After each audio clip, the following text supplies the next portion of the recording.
అదిమిన షోకులో ఉరి విడిచిన నెమలికి సవతిగా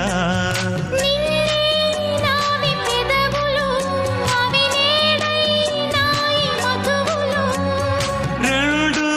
నాయి తనువులు అవి రేపవ్వాలి మనువులు